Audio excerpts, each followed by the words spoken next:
I soldi ormai fanno parte della nostra quotidianità. Pagando con banconote e monete possiamo comprare qualsiasi cosa e l'oggetto diventerà nostro, semplice. Invece una volta, come si pagava? I soldi non esistevano allora. Si ricorreva al baratto. Se si voleva comprare qualcosa, si dovevano dare in cambio degli oggetti,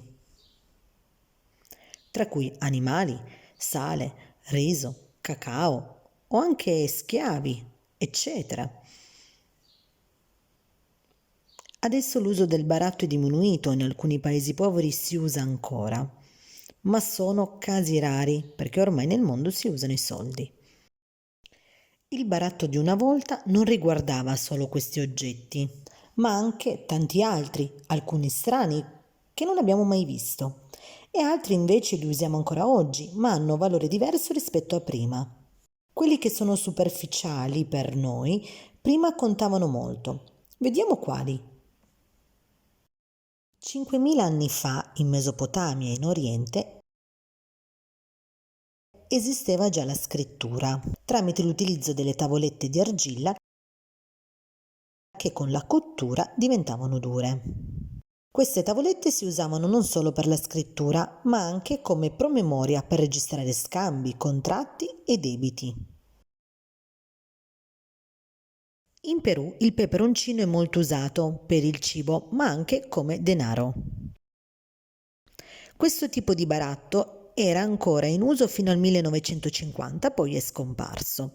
Nel baratto era usato il peperoncino privo di semi.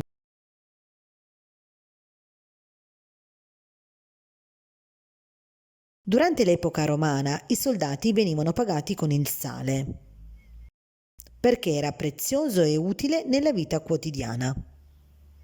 Ecco perché si dice anche salario come sinonimo dello stipendio. E non solo, anche il pepe nero aveva un certo valore e veniva usato nel baratto. Per questo lo chiamavano oro nero. Il baratto non riguardava solo oggetti, ma anche cibo locale. Per esempio, in America centrale e in Messico usavano il cacao, produzione tipica. Invece in Italia il parmigiano era molto richiesto, così è stato usato nel baratto. In Micronesia, nell'isola di Yap, venivano usate delle pietre rai, ma non erano piccole. Erano di grandi dimensioni e pesanti circa 4 tonnellate. Il loro valore cambiava in base alle dimensioni, decorazioni e anche alla loro storia. Che tipo di storia?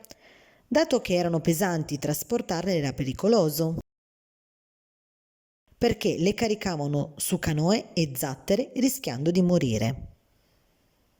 Per questo più persone erano morte, più le pietre avevano valore. Se non era morto nessuno, avevano meno valore. Dopo la Prima Guerra Mondiale in Germania ci fu un eccesso di stampa delle banconote. Di conseguenza ci fu una riduzione del loro valore. Così inventarono delle banconote di legno chiamate no geld, cioè non oro. Nel 1970 circa c'era il problema delle monetine che erano terminate. Allora, per dare il resto, le sostituirono con le caramelle. Infatti tante botteghe tenevano vicino alla cassa dei contenitori pieni di caramelle. Così quando c'era bisogno di dare il resto in spiccioli davano queste, nominate lira caramella. Nel 1975 circa l'Italia era in crisi perché mancavano monete. Allora le persone usavano le caramelle come detto prima. Ma non solo, anche francobolli, gettoni telefonici, biglietti del pullman o tram. Poi li sostituirono con dei mini assegni come vero denaro. Ma questo tipo di denaro non durò molto a causa delle pessime qualità della carta. Venivano distrutti, dimenticati nel cassetto, finivano in mano ai collezionisti. Per questo non durarono e sparirono nel 1978 quando tornarono le monete. Nel mondo come alternativa al denaro erano molto usate le pelli di animali, ad esempio di castoro, cervo o scoiattolo perché di alta qualità. E questo favoriva il baratto essendo molto richieste. Alcuni storici sostengono che proprio a causa dell'abitudine di scuoiare i roditori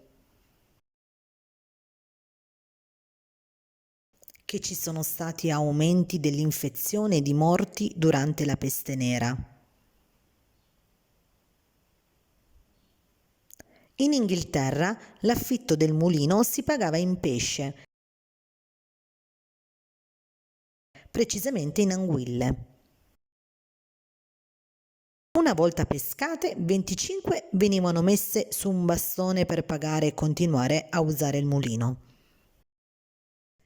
In un posto della Cina, tra il 700 a.C. e 250 a.C., potevano essere usati come mezzi di scambio coltelli e picche, arma tipica dei soldati.